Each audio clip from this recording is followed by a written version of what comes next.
नमस्कार आप सभी का।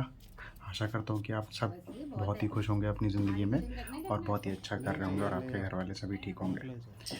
स्वागत करता हूँ मैं आप सभी का इस नए मोटो व्लॉग में, जिसमें मैं नोएडा से हरिद्वार की जर्नी कर रहा हूँ अपनी वाइफ के साथ। मुझे बाइक चलाने का बहुत शौक है, सच बता रहा हूँ, बहुत शौक है, बट मेरे पास ज़्यादा गियर्स नहीं है। मैं आपको ये भी इन्फॉर्म करना चाहूँगा। थोड़ा सा मेरे को ये लगता है कि कभी-कभी कि गियर्स से ज़्यादा मेरे लिए भी पैशन ज़्यादा इम्पोर्टेंट है। नो डाउट गियर्स बहुत ज़रूरी होते हैं, बट सिंस मैं बहुत केयरफुली चलाता हूँ, अपनी लेन में ड्राइव करता हूँ, इवन दो वो भी बहुत रिस्की है विदाउट गियर्स इतना लॉन्ग राइड करना, बट फिर भी मैं कोशिश करता हूँ कि जितना रीज़नेबल या बिना कम खर्चे में अगर जर्नी पूरी हो रही है तो let's continue with that journey. अभी फ़िलहाल मैं नीचे उतरा हूँ, अपनी बाइक को चेक किया है। अब इसका मैं फटाफट से डिस्क लॉक खोलूँगा। ये डिस्क लॉक मैंने ऑनलाइन मंगाया था, तो मेरे को ये पड़ गया था अराउंड 190 का डिस्क लॉक था। बहुत रीज़नेबल और बहुत ही चीप प्रोडक्ट्स मैं यूजुअली यूज़ करता हूँ। मैं बहुत ज़्यादा खर्चा नहीं करता अपने एसेसरीज़ वगैरह पे, ठीक है। बाइक मैंने सच में बहुत अच्छी ले रखी है, और इवन दो मेरे पास इतना बजट नहीं था, बट ये मेरी सेकेंड हैंड बाइक है जो मैंने ली थी।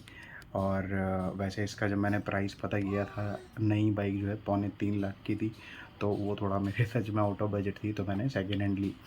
तो थैंक्स टू मेरे घर वाले और मेरी वाइफ जिसने मेरे को सपोर्ट किया ये बाइक लेने में। अब फ़िलहाल जर्नी को कंटिन्यू करते हैं विदाउट एनी मच इन्फॉर्मेशन, और मैं आपको बोर नहीं करूँगा फालतू की इन्फॉर्मेशन से। सो फटाफट से अपनी राइड अब शुरू करी हमने। तो फ़िलहाल अभी ग्लव्स पहने हैं, और अभी मैंने एक फ़ेस मास्क होता है वो पहना था, हेलमेट के नीचे मैं हमेशा पहनता हूँ। तो ये ग्लव्स भी 300 साढ़े 300 के थे, और फेस मास्क मैंने 2 मँगाए थे, 185 रुपए के, अमेज़न पे से ही मिल गए थे मेरे को ये भी, ठीक है। तो ये छोटे-मोटे गियर्स मेरे पास है। मेरे पास जैसे राइडिंग जैकेट होती है, राइडिंग ट्राउज़र है, वो सब मेरे पास नहीं है, मैं आपको पहले ही बता देता हूँ। इवन तो मेरे पास आर्मर्स भी अब जाकर मैंने लिए हैं, बट इस राइड में आपको वो नहीं दिखेंगे कहीं पे भी। तो फिलहाल अब फटाफट से जर्नी शुरू करते हैं, भगवान का नाम लेते हैं। बाइक चलाते वक्त मैं हमेशा बोलता हूँ जय श्री राम, जय महाकाल, जय बजरंगबली, तो ये मेरा हमेशा का है। कभी कभी मैं भूल जाता हूँ, बट यूजुअली मैं हमेशा नाम लेकर भगवान का फिर अपनी जो जर्नी को है वो शुरू करता हूँ।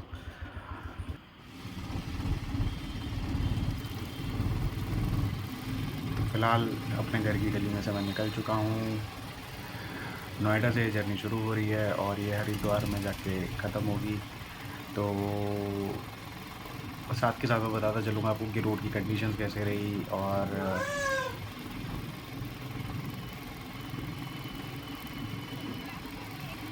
मैं आपको बताता चल जाऊँगा कि रोड की कंडीशंस कैसे रही, कहाँ मैंने स्टे करा, कितना मेरा खर्चा रहा, इन सब चीज़ों के बारे में वीडियो के दौरान ही बताऊँगा आपको। तो रोड की कंडीशंस में मैं अभी भी आपको हाईवे बता रोक देता रहा हूँ था कि पहले, बहुत रास्ता ज़्यादा क्लियर हो कुछ जाए वो ग्लिच वाला नहीं है, कुछ ज़्यादा दिक्कतें नहीं हैं, बहुत ही जहाँ स्मूथ पिछली रोड बार थी। घूम गए थे ना। अ, हाँ। ये अभी हम जो ड्रिफ्ट पहुँचे हैं मारने रह गया था। 57 सेक्टर की जो रेड लाइट है, उसके आगे वाला एरिया है, उस रोड पे अभी हम हैं फ़िलहाल, और आगे जर्नी कंटिन्यू कर रहे हैं।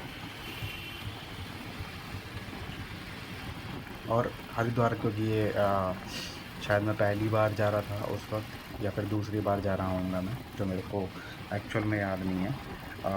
बट इसमें क्या था कि मेरे को रास्ते याद करने में थोड़ी सी प्रॉब्लम होती है, तो मैं गूगल को हमेशा फॉलो करता हूँ कि गूगल से हम रास्ता कोशिश करते हैं ढूंढने की।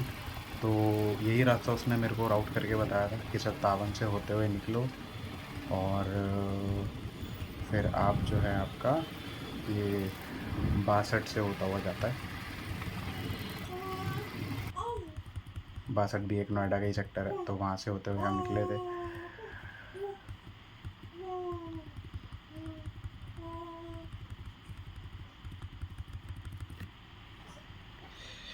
एज़ यूजुअल यहाँ पर मेरे को गूगल मैप्स ने बहुत घुमाया, फिर मैंने वाइफ से भी पूछा कि एक्चुअल में कहाँ पर है। वाइफ भी कंफ्यूज हो गई थी, ये एक ऐसा रूट है, यहाँ आपको दिख रहा होगा 4 घंटे के आसपास से दिखा रहा है पहुँचने में, लेकिन ये ऐसा रूट है जहाँ पर हमेशा हम कंफ्यूज हो जाते हैं। तो मैंने फिर एक बारी मैप्स को दोबारा से देखा अपने एंड से कि कौन सा रास्ता दिखा रहा है, तो मैंने कोशिश करा कि इसको फॉलो करते हैं, और फिर मैंने इसको ये दिखा रहा था पहले लेफ़्ट, फिर इसने राइट दिखाया, तो यहाँ कन्फ्यूजन क्रिएट हुआ। फिर मैंने नीचे अंडरपास से निकाला और लेफ़्ट लिया नीचे से, एंड देन हम उस रोड पे आ गए जहाँ से हरिद्वार का रास्ता था एक्चुअल में। जैसे हम 62 से गोल चक्कर लेके ऊपर की तरफ आते हैं तो एक लेफ़्ट कट आता है गाज़ियाबाद की तरफ से मुड़ता हुआ, तो ये वो रास्ता है जहाँ से हम लेफ़्ट लेते हैं और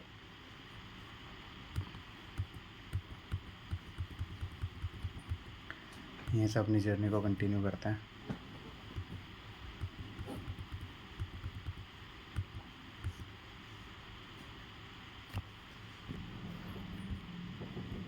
यहाँ हम लोग गाज़ियाबाद में एंटर कर चुके हैं। अब गाज़ियाबाद से एंटर करते हुए एक रास्ता है जो कि आपका 4 व्हीलर्स भी वहाँ से जाते हैं यूजुअली, बट वो नहर वाला रास्ता है, अपर गंगा कैनाल का रास्ता है वो, तो वहाँ से बाइक्स वालों के लिए अलाउड है। अब शायद मैं आपको ये वो नहर वाला रास्ता है जो मैं आपको बता रहा था। तो ये नहर वाला रास्ता मैं आपको सच में रिकमेंड करना चाहूँगा कि आप इसको ले सकते हैं। रोड बहुत ही सही है। अभी तक कोई भी छोटी-मोटी मतलब थोड़ी-सी दिक्कतें हैं, थोड़े से पैचेज़ वगैरह हैं गाज़ियाबाद की तरफ जो कि सही में फ़िक्स करने की ज़रूरत है, नहीं तो रोड स्मूथ है। नहर वाले रास्ते में सबसे बड़ी दिक्कत क्या है ना, ये रात को सच में फंक्शनल तो 24 घंटे रहता है, लेकिन रात को टू व्हीलर्स वालों पानी के की लिए बोतल ले लो। बहुत सच में केयरफुल रहने वाली बात है और कॉशियसली और बहुत अलर्ट होकर चलाना पड़ता है। क्यों? क्योंकि बिल्कुल स्ट्रीट लाइट नहीं, आप देख रहे होंगे किसी भी जगह पे आपको स्ट्रीट लाइट नहीं दिखेगी, ठीक है? और जंगली जानवरों का आना यहाँ पर रहता ही रहता है। तो मेक श्योर कि अगर आप इस रास्ते से जा रहे हैं तो दिन-दिन में इसको कवर कर लें। मैं हमेशा ही कोशिश करता हूँ, चाहे मैं अपनी वाइफ़ के साथ हूँ, चाहे अपने फ्रेंड के साथ हूँ, और इवन तो अगर मैं अकेला भी होता हूँ ना, तो यहाँ पर हमेशा डे लाइट में ही इसको कवर करने की कोशिश करता हूँ। कभी भी ऐसा नहीं होता कि मैं इसको शाम को कवर कर रहा हूँ। एक बारी मैंने शाम को कवर करने की गलती करी थी, बट मैं इतना परेशान हुआ था ना यहाँ पर बाइक चलाने में, सच में, क्योंकि ये जो पट्टियाँ हैं ना, सफ़ेद पट्टियाँ, ये भी नहीं दिखती हैं उस वक़्त, अगर कोहरा हो जाता है तो ठंड के टाइम पे। तो इसलिए मेक श्योर कि आप ऐसा करें कि अपना टाइम से इसको कवर कर लें। फ़िलहाल कंटिन्यू करते हैं जर्नी को, और ये अराउंड 66 या 70 किलोमीटर के आसपास का पूरा स्ट्रेट रोड है, पूरा स्ट्रेट, ठीक है? साथ के साथ आपके लेफ़्ट साइड में जो है गंगा कैनाल जो है वो चलती रहेगी, ठीक है? लेकिन रोड बहुत रिस्की है, सच बता रहा हूँ। जंगली जानवर, नीलगाय, हिरण, लोमड़ी, नेवला, घूस, ये बहुत ईज़िली, बहुत आसानी से दिख जाते हैं। कोई अचंभे वाली बात नहीं, कोई ऐसा नहीं है कि बहुत सरप्राइज़ होने वाली बात है। लोग सच में इन सब चीज़ों को फ़ेस करते हैं, ठीक है? अब आगे चलते हैं फटाफट से। रोड अच्छी है, रोड में कोई दिक्कत नहीं है, रोड की कंडीशन बहुत ही बढ़िया है, एक नंबर रोड है। बट जो स्ट्रीट लाइट्स वगैरह यहाँ पर नहीं है, वो बहुत ज़्यादा पेनफुल है किसी भी राइडर के लिए, किसी भी ड्राइवर के लिए। इनफैक्ट मैं ये नहीं बोलता कि सिर्फ बाइक वालों के लिए, गाड़ी वालों के लिए बहुत रिस्की रहता है। आपने बहुत सुना होगा, बहुत वीडियोज़ देखी होगी जहाँ पर ऐसी टू व्हीलर में अगर लोग जा रहे हैं और ट्रैवल कर रहे हैं, तो ऑल ऑफ अ सडन किसी शेर ने या फिर किसी चीते ने झपट्टा मार दिया हो। तो ये भी कोई बहुत अचंभे वाली बात नहीं कि ये चीज़ भी हो सकती होंगी यहाँ पे, क्योंकि जंगल है सारा अगल बगल में, बहुत आसानी से ये सब जानवर और जीव जंतु आसानी से आते हैं, ठीक है? तो अपनी रक्षा अपने हाथ में है, तो मेक श्योर कि अगर आप कभी भी ऐसी रोड को फॉलो करें तो बहुत केयरफुल रहें। आगे कंटिन्यू रहता है। मौसम बहुत ही प्लीजेंट था। ऐसे मौसम में बाइक चलाने का जो मज़ा होता है ना, वो बिल्कुल ही मतलब दुगना हो जाता है। एक तो तुम राइडर बनने की बेशक कोशिश भी कर रहे हो, इवन प्रो राइडर भी, और ऐसे मौसम हो ना जहाँ पर धूप एकदम चिलमिलाती है, तुम्हारे शरीर पे चेहरे पे ना पड़ रही हो, ऐसा मौसम हो तो भाई मज़ा अलग ही होता है सच में। तो आगे कंटिन्यू करते हैं। फ़िलहाल बहुत ही बढ़िया रोड रही है। 70 किलोमीटर का जो ये पैच था ना, बहुत ही बढ़िया। मैं आपको रोड की कंडीशन पूरी दिखाऊंगा, जो मैंने पूरी रोड कवर करी है। इसमें रोड में आपको कंडीशन में कोई भी फ्लॉ नहीं दिखेगा, सच बता रहा हूँ। ये छोटे छोटे स्पीड ब्रेकर्स हैं, बट स्पीड लिमिट को रखने के लिए। क्यों? क्योंकि दिक्कत क्या है ना, यहाँ पे जो बीच में कुछ गाँव कस्बे के रास्ते भी खुलते हैं, तो इसलिए ज़रूरत पड़ती है इस चीज़ की।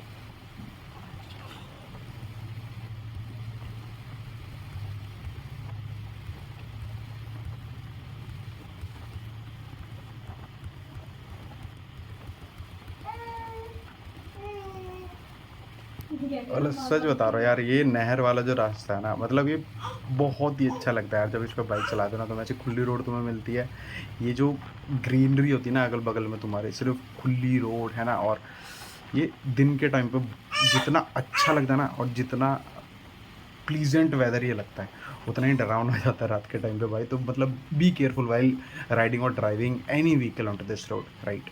सो दैट इज़ माई रिकमेंडेशन और suggestion would be for you. But ठीक है, अच्छी बात है।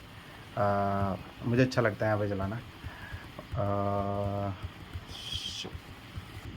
अब ओवरटेक करना भाई, ये देखो, अगर आप देख रहे होगे तो इन भाई ने कैसे ओवरटेक करा। तो तुम ओवरटेक भी बहुत केयरफुली करो, ठीक है, क्योंकि नहीं बख्शता भाई कोई भी यहाँ पे। सब सही वर्राटेदार भगा रहे होते हैं, तो बहुत केयरफुली चलाओ, अपनी लेन में रहो। जब तक तुम्हारे को पूरा मौका ना मिले कि हाँ तुम्हें ओवरटेक कर लेना चाहिए, तब तक मत करो, आराम से चलाओ, बिंदास, कोई दिक्कत नहीं है। मिलेगा, सबको मिलता टाइम कि ओवरटेक करने का भी, बट ऐसे अंधाधुंध ओवरटेक मत करो। देखो पूरी खाली रोड है, पूरी आगे पीछे पूरा चेक करके फिर उसके बाद ओवरटेक किया मैंने।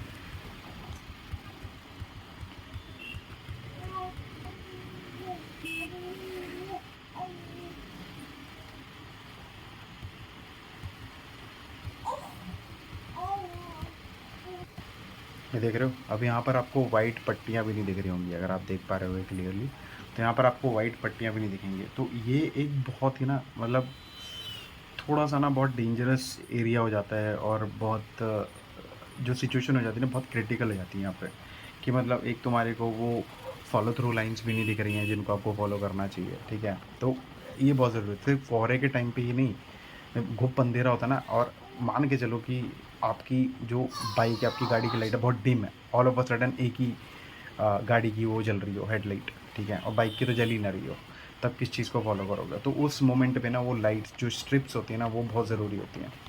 और ऊपर से सबसे मैक्सिमम चांसेस ऑफ एक्सीडेंट होते हैं जब सामने वाला हाई बीम पे चला रहा हो। भाई रात के टाइम पे तो लोगों को सच में सुध नहीं होती कि हाई बीम पे नहीं चलाना चाहिए, और लोग सारे के सारे हाई बीम पे चला रहे होते हैं।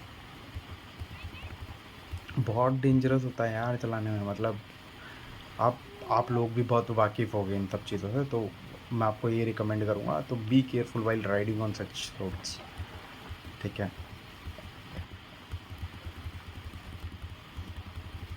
चलते हैं मस्त, गाड़ी वाड़ी वाले सभी भाई, मतलब ओवरटेक तो हर कोई करता है यहाँ पे, मतलब कभी कभी बिना देखे भी करते हैं, कभी कभी देख के भी अनदेखा कर देते हैं कि आगे से भी गाड़ियाँ आ रही हैं, वो चीज़ गलत है। बंदर वीर लंगूर जी आपको बहुत मिलेंगे यहाँ पे, बहुत।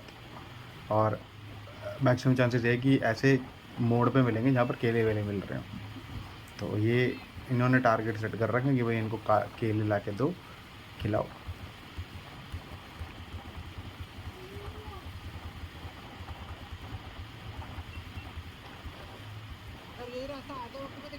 ठीक है, तो अब हमने वहाँ से जो नहर वाला रास्ता है वो ख़त्म हो गया था, फिर वहाँ से हमने ले लिया था लेफ़्ट लेने के बाद हम निकले आगे, थोड़ा सा अपना कैमरा एडजस्ट करते हुए, वाइफ मेरा कैमरा एडजस्ट कर रही थी।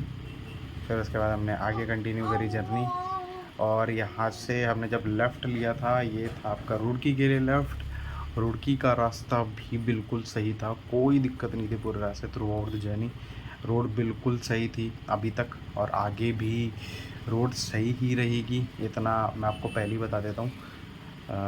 बाकी क्योंकि बारिश हो रही थी तो मैंने पोंचो डाल लिया था अपने ऊपर, और वाइफ